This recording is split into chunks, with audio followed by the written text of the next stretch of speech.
కాదు మళ్ళీ అంటాడు రెడ్ బుక్ గురించి మాట్లాడతా. ఒకడు గుండెపోటు వచ్చిందంట, ఒకడేమో బాత్రూంలో పడి చెయ్యర కొట్టుకున్నాడంట. ఇదే సేమ్ డైలాగ్. ఒకడు చెయ్యర కొట్టుకున్నాడు, ఒకడేమో గుండెపోటు వచ్చింది అని. వాళ్ళు ఆపదలో ఉన్నారు. ఒకరు బాత్రూంలో పడి చెయ్యి ఇరిగిపోయింది అనుకోండి, ఒక ఆయనకేమో నిజంగానే గుండెపోటు వచ్చింది, ఆపరేషన్ కూడా చేయించారు. ఈ రెడ్ బుక్ చూసి వచ్చిందంట. ఇవాళ రాష్ట్రంలో ఉండి కింద పడిపోయిన వాళ్ళు లేదా గుండెపోటు వచ్చిన వాళ్ళు నీ రెడ్ బుక్ చూసి వచ్చినట్ట నాకు అర్థం కాలేదు. నాకు అర్థం కాక అడుగుతా ఉన్నా, ఏం మాటలు ఇవి? దాన్నే ఒళ్ళు బలిసిన మాటలు అంటున్నా నేను. ఇక్కడ ఒళ్ళు బలిసి మాట్లాడుతున్నారు మీరు. నారా లోకేష్ గారు కాస్త తగ్గించుకోండి. ఇది సరైనటువంటి విధానం కాదు. ఒక మానవీయ కోణం లేకోకుండా మీరు మాట్లాడుతున్నారు. ఆసుపత్రిలో ఉండి గుండెపోటు వచ్చి ఎవరికైనా వస్తుంది, రేపు నీకు వస్తుంది, ఎల్లుండి నాకు వస్తుంది. ఎవరు చెబుతాడు గుండెపోటు? దానికి నువ్వు బ్రహ్మాండంగా దాన్ని కూడా ఒక అమానవీయ కోణంలో మాట్లాడేటటువంటి ప్రయత్నం చేస్తున్నావంటే నీకు ఎంతగా కళ్ళు నెత్తికెచ్చాయో నాకు అర్థం కావడంలా. అధికారం శాశ్వతం కాదు. నేను 89లో శాసనసభ్యుడిగా ఎన్నికయ్యా. ఇన్నిసార్లు ఓడిపోయాం, ఎన్నిసార్లు గెలిచాం. అధికారం చూశాం, అధికారం లేని సమయం చూశాం. కానీ నువ్వు మాత్రం అధికారాన్ని చూసి ఏదో వికటాట్టహాసం చేసేటటువంటి కార్యక్రమాలు దయచేసి చెయ్యవద్దు నారా లోకేష్ గారు అని మనవి చేస్తున్నా. దమ్ముంటే తీసుకురా స్వామి, మంచి మంచి కంపెనీలు తీసుకురా. దావోసెలు తీసుకురా అంటే దావోసెల్ని ఉట్టి చేతులతో వచ్చారు నాన్న బాబు కొడుకులు ఇద్దరును. ఇవాళ జగన్మోహన్ రెడ్డి గారి గురించి మాట్లాడేటువంటి ప్రయత్నం చేస్తున్నారు. ఇంకో మాట అంటున్నాడు జగన్మోహన్ రెడ్డి గారు అంట, నేను ఎవరితో మాట్లాడ్డంట, కార్యకర్తలు కూడా కలవడంట. అయ్యా, పులివెందుల్లో రాజశేఖర్ గారి కుటుంబం ఓడిపోయిన సందర్భం లేదని మనం చేస్తున్నా. జగన్మోహన్ రెడ్డి గారు కార్యకర్తలతో కలవడట, ఈయన మాత్రం రోజు కార్యకర్తలు కలుస్తాడు.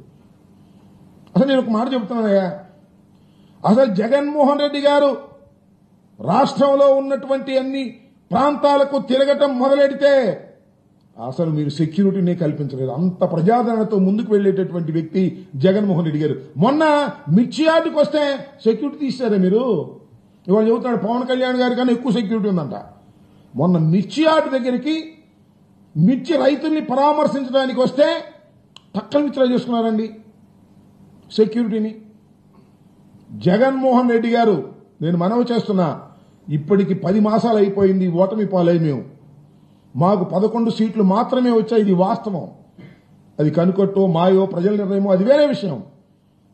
ప్రజల్లోకి వెళ్లడం మొదలెడితే జగన్మోహన్ రెడ్డి గారు మీరు చేస్తున్నటువంటి దుర్మార్గాలు, అన్యాయాలు, అక్రమాల వల్ల ఏ విధమైన ప్రజాదరణ పెరుగుతుందో ఒకసారి చూడండి. ఈ ఎండమావిని చూసి దాహం వేసి పరిగెత్తారయ్యా. మీరిచ్చినటువంటి హామీలు నిజమనుకొని భ్రమించి మీకు ఓట్లు వేశారు. ఇవాళ తలగొట్టుకుంటున్నారు. ఎందుకు వేశావురా బాబు మీకు ఓట్లు అనవసరంగా? ప్రతి నెల 1 తారీఖుకి అనేకమైనటువంటి కార్యక్రమాలు వచ్చి ఇంటికి చేరేవి, వాలంటీర్లు వచ్చి ఇచ్చేవారు. కానీ ఇవాళ ఏమీ లేక అల్లాడిపోతున్నాము అని ఇవాళ ప్రతి గ్రామంలోనూ పేద ప్రజలు బాధపడుతున్నటువంటి సందర్భం. జగన్మోహన్ రెడ్డి గారు పెళ్లికి వెళ్తేనే అంతమంది వస్తున్నారే, జగన్మోహన్ రెడ్డి గారు కార్యక్రమానికి వెళ్తేనే అంతమంది వస్తున్నారే. ఒక పార్టీ కార్యక్రమాలు నిర్ణయించుకొని ఇంకా 4 సంవత్సరాలు ఉంది, వెళ్లడం మొదలెడితే నువ్వు మీ నాన్నకి నిద్రపడదయ్యా, గుర్తుపెట్టుకోండి. అప్పుడు మీకు ఎవరికైనా అదేదో వచ్చినా కూడా ఆశ్చర్యం లేదని మనం చేస్తున్నాం. అలాంటి జగన్మోహన్ రెడ్డి గారి ప్రజా నాయకత్వంలో అలాంటి బలం ఉన్నటువంటి జగన్మోహన్ రెడ్డి గారి గురించి అవాకులు చవాకులు ఇష్టం వచ్చినట్టుగా మీరు మాట్లాడేటటువంటి ప్రయత్నం చేస్తున్నారు. విజనరీ ప్రిజనరీ అని మీ నాన్న వెళ్ళి 53 రోజులు ఉన్న విషయాన్ని మర్చిపోయావు. మీ నాన్న 53 రోజులు జైల్లో ఉంటే అడ్రస్ లేకుండా పోయావు. నువ్వు ఢిల్లీ పారిపోయావు, ఎక్కడున్నావో తెలియదు. ఇవాళ కాళ్ళ దగ్గరేసి కళ్ళు నెత్తికొచ్చి మాట్లాడుతున్నావు. రోజులు ఎప్పుడు ఇలా ఉండవు, మారుతుంటాయి. Up and downs. డౌన్లో కూడా ధైర్యంగా ఉండాలి. అప్పులో కళ్ళు నెత్తికెక్కి మాట్లాడకూడదని వాస్తవాన్ని పాపం తెలుసుకోలేని పసిరాజు ఆయన. ఇవాళ మాట్లాడుతున్నాడు, ఇష్టం వచ్చినట్టుగా మాట్లాడేటువంటి ప్రయత్నం చేస్తున్నాడు. వీడి గుర్తుపెట్టుకోండి. మీరు ఇంకో మాట కూడా మాట్లాడే, నాకు ఆశ్చర్యం వేసింది. ఎవరు అడిగారు ధరల గురించి, పంటల గురించి. ఈ సంవత్సరం పంటలంట బాగా దిగుబడి బాగా పెరిగిందంట, అందుకని ధరలు పడిపోయినాయి అంట. ఎక్కడ పెరిగినాయా పశురాజా, నాయన లోకేష్ రాజా? ఎక్కడ పెరిగి ఉత్పత్తులు ఎక్కడ పెరిగినాయి? ధాన్యం పెరిగిందా? మిర్చి పెరిగిందా? పత్తి పెరిగిందా? ఏది పెరగలేదు. ఉత్పత్తులు ఏమీ పెరగలా. మీ అసమర్థత వలన, మీరు ఇంటర్వ్యూన్ కానందు వలన ధరలు పడిపోయాయి. రైతులు గగ్గోలు పెడుతున్నారు. ఇంకో మాట చెప్పాడు, మిర్చి అంట 11,500 రూపాయలు మద్దతు ధర ఇచ్చి నేనేనంట. ఒక్క బస్తా కొన్నట్టు చెప్పు, ఒక్క టిక్కీ మిర్చి మీరు కొంటే నేను మీకు అన్నం పెడతా. ఒక్క టిక్కీ 11,500 అంటారు. 11,500 కాదు, 11,781 అని చంద్రబాబు నాయుడు గారు శాసనసభలో చెప్పాడు. కేంద్రం కొంటుందని. ఒక్క టిక్కీ కొన్నట్టు చూపించండి నాకు, గుంటూరు మిర్చి యార్డులో కానీ లేకపోతే మరొక చోట కానీ ఒక్క టిక్కెట్ కొనకొల్లా. ఈనాడు ఆంధ్రజ్యోతిలో మాత్రం ఫ్రంట్ పేజీలు వేసుకునేటువంటి కార్యక్రమాలు చేస్తున్నారు. మొన్న ఎవరు చెప్పలేదండి పాపం.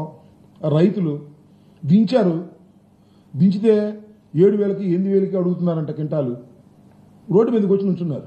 మేము ఏం చేయాలి అని ధర్నా చేశారు. పోలీసులు పెట్టి నెట్టించారు. మీరు ఇవాళ మీరు ఈ కౌరులు చెబుతున్నారు ఆయన లోకేష్ గారు, ఇది మితిమీరినటువంటి అహంకారంతో మీరు చేస్తున్నటువంటి పనులు. అదేమంటే రెడ్ బుక్. అవును, రెడ్ బుక్ తప్పే ఉంది.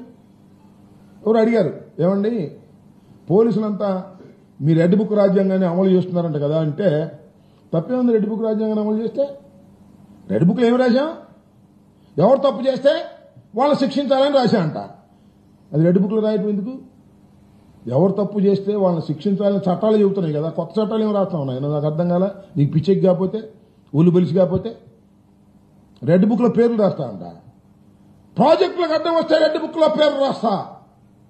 రెడ్ బుక్లో పెట్టి బెదిరించాలనేటువంటి ప్రయత్నం ఇవాళ నారా చంద్రబాబు నాయుడు గారి ఏకైక కుమారుడైనటువంటి మన నారా లోకేష్ గారు విర్రవీగి మాట్లాడుతున్నటువంటి సందర్భాలు మనం ఈ సందర్భంలో గుర్తు చేసుకోవాలి.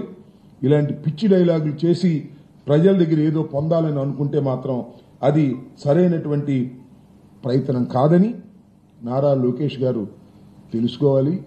ఆయన ఎప్పుడు ఇలాగే ఉండదనే విషయాన్ని కూడా మీరు గమనించాలని కూడా ఈ సందర్భంగా మనవి చేస్తున్నాను. ఊరికినే అధికారం దొరికింది, మైక్ దొరికిందని విచ్చలవిడిగా మాట్లాడొద్దు. మాట్లాడడం మంచి పద్ధతి కాదు అని వారికి సవినయంగా, ఆ పసిరాజాకి, ఆ పప్పు రాజాకి నేను సవినయంగా హెచ్చరిక చేస్తున్నాను.